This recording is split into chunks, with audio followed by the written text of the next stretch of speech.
Hello friends, बहुत बहुत स्वागत है आपका इस चैनल पर जिसका नाम है इंग्लिश एडवांटेज। दोस्तों, इस वीडियो में मैं आपको एक सेंटेंस अरेंजमेंट के बारे में बताऊंगा जो कि बहुत ही इंपॉर्टेंट है नेक्स्ट फोर्थकमिंग एग्ज़ाम के लिए, एसबीआई बैंक पीओ के लिए, एसबीआई क्लर्क के लिए और एसएससी सीजीएल के लिए। तो ये बहुत ही इंपॉर्टेंट सेंटेंस अरेंजमेंट है जो लास्ट ईयर क्वेश्चन पेपर से मैंने लिया है और आपके नेक्स्ट एग्ज़ाम में ये डेफिनेटली आ सकता है। इससे आप आइडिया ले सकते हैं।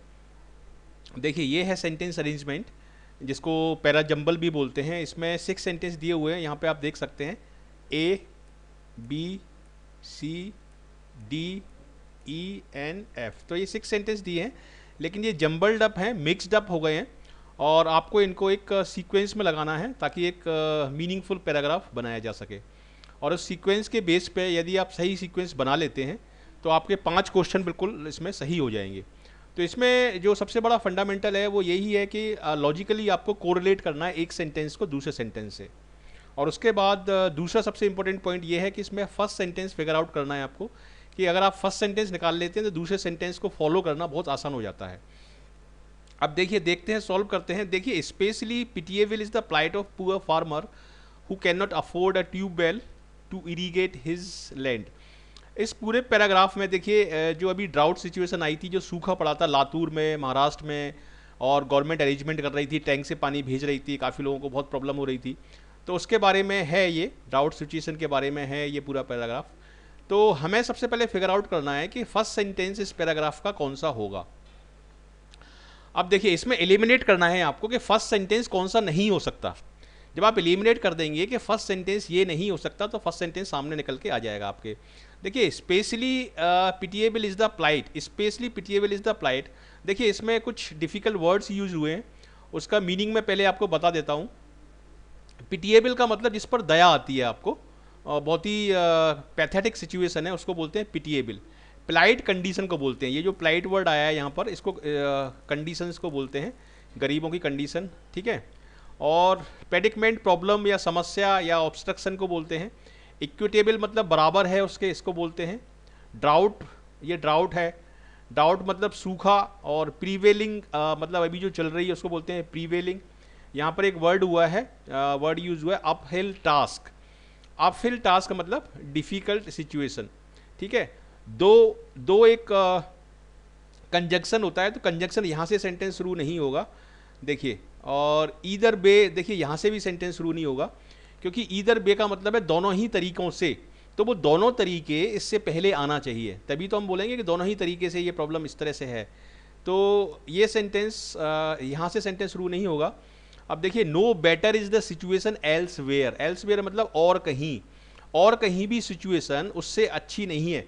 किससे अच्छी नहीं है? वो जो पॉजिटिव सेंटेंस होगा, पॉजिटिव डिग्री का सेंटेंस होगा, वो इससे पहले आना चाहिए। मतलब ये सेंटेंस फर्स्ट नहीं बन सकता।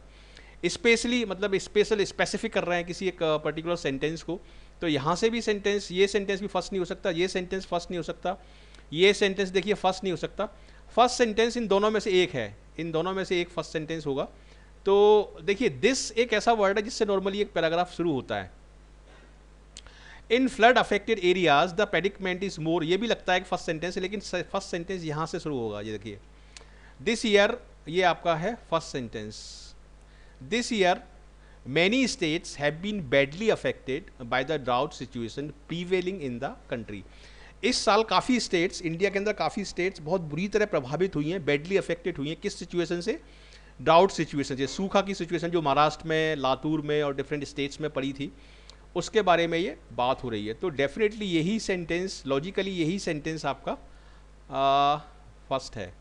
अब इसके बाद देखिए, यहाँ पर हम डाउट सिचुएशन की बात कर रहे हैं, तो इसमें सिचुएशन वर्ड आया है, ठीक है। तो सिचुएशन वर्ड के साथ एक ऐसा सेंटेंस फॉलो हो सकता है जिसमें किसी और सिचुएशन की बात हो रही हो, ठीक है। तो वो सेंटेंस यहाँ पर ये हो सकता है, देखिए, no better is the situation elsewhere where floods have ravaged the standing crop. मतलब उस जगह भी सिचुएशन अच्छी नहीं है, यहाँ पर फ्लड्स आए हैं। तो एक सेंटेंस में हम ड्राउट की बात कर रहे हैं और एक सेंटेंस में हम फ्लड की बात कर रहे हैं।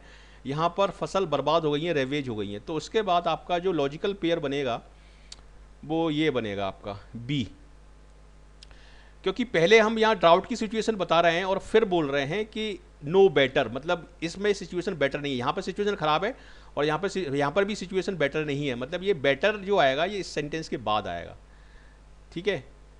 अगर लॉजिकली फॉलो किया जाए तो यही सेंटेंस इसके बाद आएगा, मतलब इस वाले सेंटेंस में हम ड्राउट की बात कर रहे हैं और इस वाले सेंटेंस में हम फ्लड्स की बात कर रहे हैं। तो ये होगा आपका सेकंड सेंटेंस बी, ठीक है, ई बी। इसके बाद देखिए, इसके बाद हम ये बोल सकते हैं कि दोनों में सिचुएशंस बता दी कि ड्राउट में ये सिचुएशन है और फ्लड में ये सिचुएशन है, उसके बाद इस वाले सेंटेंस को हम फॉलो कर सकते हैं, ये वाला F. Though some have been less affected even these are facing an uphill task in managing the situation. देखिए तीनों ही सेंटेंस में सिचुएशन आया है, पहले ड्राउट सिचुएशन बताया, फिर फ्लड सिचुएशन बताया, उसके बाद ये यहाँ हम सिचुएशन की बात कर रहे हैं। तो लॉजिकली ये तीनों सेंटेंस एक दूसरे के बाद आएंगे, पहले दिस वाला ड्राउट वाला सेंटेंस आएगा, ठीक है, और उसके बाद ये नो बेटर वाला सिचुएशन आएगा। ये नो बेटर वाला पहले नहीं आ सकता क्योंकि इसमें बेटर लगा हुआ है, तो पहले ये वाला सेंटेंस आएगा दिस ईयर, फिर ये बेटर वाला आएगा और फिर आएगा ये though some have been less affected even these are facing an uphill task in managing the situation. तो ये आपका हो जाएगा third sentence E B F, ठीक है। इसके बाद हम बोल सकते हैं, देखिए अब इसके बाद इसमें आपका देखिए ये वाला सेंटेंस बोल सकते, यहाँ पे हमने बताया है कि though some have been less affected even these are facing an uphill task in managing the situation, मतलब कुछ स्टेट्स में सिचुएशन कम खराब है लेकिन उसके बाद भी उनको सिचुएशन को हैंडल करना बहुत अपहिल टास्क है, बहुत मुश्किल काम है उसके लिए, ठीक है। अब यहाँ पर स्पेसिफाई कर दिया है, तो स्पेसिफाई पहले मैं जनरली बोलूँगा उसके बाद ही तो स्पेसिफाई करूँगा, तो इसलिए ये सेंटेंस के बाद आएगा। Specially pitiable is the plight of the poor farmer who can not afford a tubewell to irrigate his land. सबसे ज़्यादा पिटिएबल सिचुएशन गरीब किसानों की है जो ट्यूबवेल को अफोर्ड नहीं कर सकते अपनी लैंड को इरीगेट करने के लिए, उसकी सिंचाई करने के लिए, ठीक है। तो यहाँ पर आएगा ई बी एफ और इसके बाद आएगा आपका ए, ठीक है। तो ट्यूबवेल किसको लगाने की जरूरत पड़ेगी, यहाँ पर ड्राउट आया है, ड्राउट सिचुएशन की देखिए इसमें बात करिए, तो इसमें चूंकि ड्राउट सिचुएशन की बात की है तो इसके बाद कौन सा सेंटेंस आना चाहिए, इसके बाद ऐसा सेंटेंस आना चाहिए जिसमें हमने फ्लड्स की बात की हो, ठीक है। हम नॉर्मली पहले ड्राउट की बात कर रहे हैं फिर फ्लड की बात कर रहे हैं, तो देखिए इसमें ये वाला सेंटेंस आएगा, देखिए ये in flood affected areas the predicament is more equitable for everybody's land is similarly submerge under the 4 feet of water. मतलब इस सिचुएशन को हम फ्लड अफेक्टेड एरिया से कंपेयर कर सकते हैं जहाँ पर कि उनकी जो ज़मीन है वो 4 फीट पानी में डूब चुकी है और वो ख़राब हो चुकी है। तो आपका ये वाला सेंटेंस आएगा, डी वाला सेंटेंस आपका इसके बाद आएगा, ठीक है। और इसके बाद आएगा ईदर वे वाला, मतलब ईदर वे मतलब दोनों ही तरीक़ों से, पहले ड्राउट बता दिया और फिर फ्लड अफेक्टेड बता दिया, तो दोनों ही तरीक़ों से either way it seems the lot of the Indian farmer is to be at the mercy of the government. At the mercy of का मतलब होता है किसी की दया पर निर्भर होना, तो यहाँ पर दोनों ही सिचुएशन में जो गरीब किसान हैं उनको गवर्नमेंट की दया पर निर्भर रहना पड़ेगा, ये इसका सीक्वेंस है। तो इस तरह से लॉजिकली आपका ये जो पेयर बनेगा वो इस तरह से बनेगा, E B F A, last वाला सेंटेंस कौन सा था, C, E B F A D C, ये आपका लॉजिकल पेयर बनेगा इसका, ये इसका आंसर होगा। इसके बेस पर E B F A D C, इसको यहाँ मैं लिख लेता हूँ ऊपर और इसके बेस पे आप आंसर दे सकते हैं, E B F A D and C, इसके बेस पे आप इसके आंसर आप दे सकते हैं। और इसी तरह के क्वेश्चन बैंक पीओ में आते हैं और इससे भी लंबे लंबे आते हैं, बहुत डिफ़िकल्ट पैराजंबल आते हैं बैंक पीओ में। Which of the following should be the last sentence after rearrangement, last sentence कौन सा है, लास्ट सेंटेंस है आपका C. Which of the following should be the fourth sentence कौन सा है आपका ए, तो आपका फर्स्ट आंसर हो जाएगा इसमें। विच of the following should be the third sentence, third है आपका F. Which of the following should be the second sentence, second है आपका बी, तो आपका थर्ड आंसर हो जाएगा। विच of the following should be the first sentence है आपका ई, तो आपका ये आ जाएगा।